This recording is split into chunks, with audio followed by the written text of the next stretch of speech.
juicy, smoky meat candy. Just close your eyes and you've got the smell and the taste of the South. Today, we are making smoked baby back ribs and cast iron cornbread. It's a match made in barbecue heaven. We're meeting Drew, a family man who's new to grilling and smoking, but he has the heart to learn. And while he may not have the gear yet, that's about to change. We are about to blow his mind. Welcome to Backyard Barbecue Rescue. I'm James from Smokin' Dad Barbecue, and I am passionate about live fire cooking and helping others discover the joy of amazing barbecue at home. I am traveling to the backyards of people in need of help to master the art of live fire cooking. With the right tools and techniques, you can create smokehouse quality meals right in your backyard. Let's fire it up. I have always liked barbecuing, whether it's over a fire or in some sort of outdoor grill. But the problem is that to find something that I could prepare a meal for my entire family of 5, it's harder on a budget. Hey, Drew, come on out. Wow, this... You said you want to do some grilling. I think I can now. Yeah. This is incredible. I wasn't expecting a literal big green egg. Like this, it's an amazing device, and it's really gonna revolutionize outdoor cooking for my family. Everything that you see out in front of you is the answer to a problem. Like, I don't know how to control my temperatures, or it takes too long to get the fire started up. How do I know when the meat is fully cooked? We're gonna solve all of those problems. I'm so excited. This is awesome. Today, we wanna cook some ribs. Have you cooked ribs before? I've always wanted to, but I haven't had something big enough to put a rack of ribs on. We wanna go bursting through those barriers and give you the tools and the techniques that you need to conquer charcoal once and for all. I'm so excited for this. Who's ready to make some ribs? We are ready to start the prep on some baby back ribs. We've got all of our ingredients, including the first ingredient, which is some amazing Ontario pork. The next step, you see all the ingredients to my left here. These are gonna be our dry rub. How are you for spice? We like a bit of a kick. So bring the heat? Yeah, bring it on. All right, we're not gonna have a ton of work to do here, as the butcher has already removed the membrane. So I'm just gonna pat these dry. We are ready to make our rub. Today, we're making my ultimate SPG rub.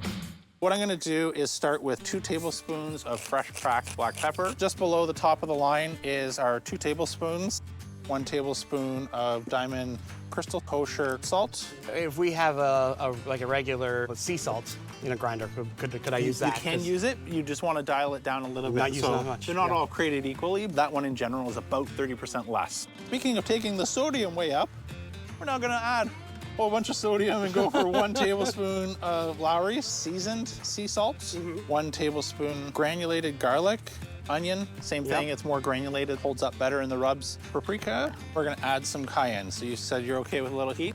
Yeah. So that was about 2 teaspoons. Okay. And last but not least, now we have some texture. These are mostly spices that I already have in my Super kitchen. common ingredients, Yeah. right? Look at that great texture. Yeah, that looks really beautiful. I like to start by seasoning the bottom just enough to give us a little bit of something when we bite in.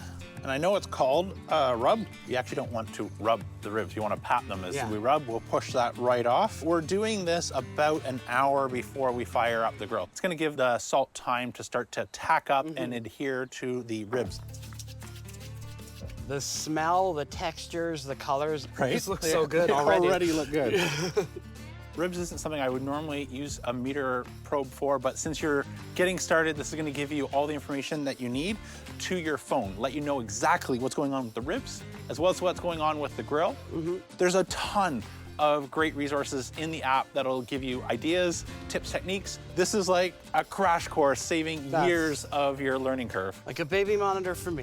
Baby monitor for me. A baby back rib monitor. Oh, I like you already. Let's slide that in. So I'm just gonna find a spot sort of in between our bones. That's where we need to insert the probe past. I've gone digital with my backyard barbecue and smoking, so I can walk away and spend time with the kids and not have to worry about burning the food because I've got a thermometer stuck right in the meat, and if it goes too hot, I'm gonna get a buzz on my phone to let me know that I need to put down the kid and go monitor the barbecue. It's time to fire it up. Let me give you a quick crash course. Inside our egg, we have a fire bowl along with the fire ring. These make up the firebox, these two components. Kick-Ash Can was kind enough to send you this Kick-Ash Can. We drop this in like so. And when you have your Kick-Ash basket down in the grill, the beauty of this is you can just shake that. All the ash and anything that's garbage will fall into the can. You pull out your can, dump it, you're done. Anything that's gonna help save time on the cleanup. Right? So we can add in a couple pieces of smoke wood. I brought cherry along for today. Cherry and pork, match made in heaven. So I like to go with sort of northeast, southwest with my wood placement. Now we can cover that up with some charcoal and start our fire. Today, we're doing some low and slow smoking, so let's go with the low and slow smoking charcoal. How do you know when you have enough charcoal? For a cook that's low and slow, I like to use the charcoal basket as equivalent of a gas tank. So we're at the top of the charcoal basket.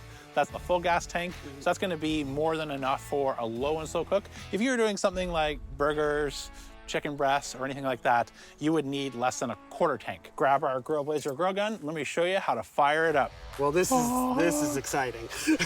All right, so do this first. Gas. Gas first. There, ignite. And then squeeze the safety. There you go. We want to always light in the center. Hey, I wasn't expecting to be using a weapon today. We're good. All right. Put on a high heat glove so we can reach into the fire without getting burned. And this will allow us to add our last piece of smoking wood. This wood is going to give us the first hit of smoke. The other pieces of wood that we added underneath the charcoal, they'll ignite and combust a little bit later on. So this is gonna give us a couple stages of our smoking wood. Drop in our expander. So what do these half moon pieces do? These are your heat deflector plates, which you'll notice I'm putting in a pizza slice missing configuration, and that's going to allow the heat that you see starting to burn come up and preheat these deflector stones, but also make sure we get some energy into the dome. I'm going to close the dome of your egg and leave everything open until we start to feel some heat in the dome. So compared to earlier, give that a feel now. After about 5 seconds, that starts to get a little hot. Gonna adjust our bottom draft door down to about 1 finger's width, and then I'm gonna close our regulator cap. Again, also using about 1 finger as a measuring device. That's gonna help lock in around 270 degrees Fahrenheit. We're also going to slow things down by pushing our heat deflector plates together. Install our stainless steel cooking grids. We're going to use the raised grid accessory today for our cast iron cornbread. I'm gonna let that start to heat soak the entire cook. It's gonna be nice and hot. So drop in our first rack. Give them some space for the smoke to circulate around both racks. So we can take it easy for about 2 hours. When the ribs start to look like they might be drying out, now is the time to spray them with a mix of apple cider vinegar and water. Time to make some foil boats. So we are at the 2-hour mark, and so now we have a decision to make. Doneness on your ribs. We have choices. What are we doing today? Oh, we gotta have it falling off the bone. All right, fall off the bone it is. So I'm gonna lay out some clarified butter, some brown sugar, and we are all set for our first rack. So we're getting some nice color. We're getting some bone pullback. So this is really gonna accelerate now for the last hour. Pour over some of our apple cider vinegar and move quick before it escapes. So keeping meat side down. Yep.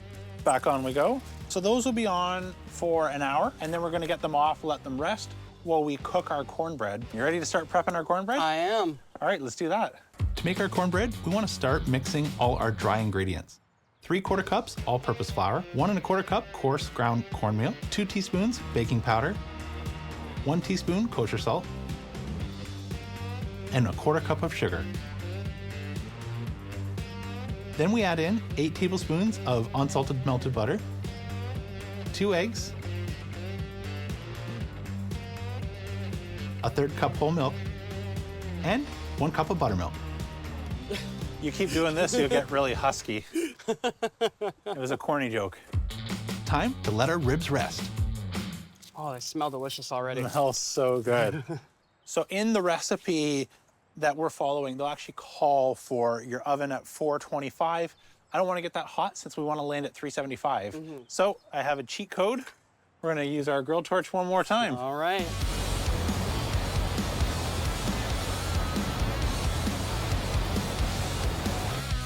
Feels like 425 to me. How about you? That'll do it. Spread the butter around the edges. Yeah, exactly. Yeah. So now we're ready to add our cornbread. I see we've shot up to 350, so I'll just close our regulator cap. Right at that 375 that we want. Yep. Right in the middle of the grill. Much like brisket, can go all the way up to around 212 degrees Fahrenheit. Pretty similar temperature for bread. So we are right at 210, 211. I think we're there. All right. We can get this off, and now we can get to work at prepping our ribs for the final step while our cornbread is resting. We're gonna transfer that butter, brown sugar, some of our rub, and the natural juices from our ribs.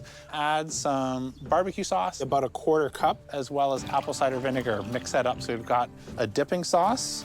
Slice our ribs into our individual portions, dip them, and get them back on the egg so that sauce can tack up for about another 10 minutes.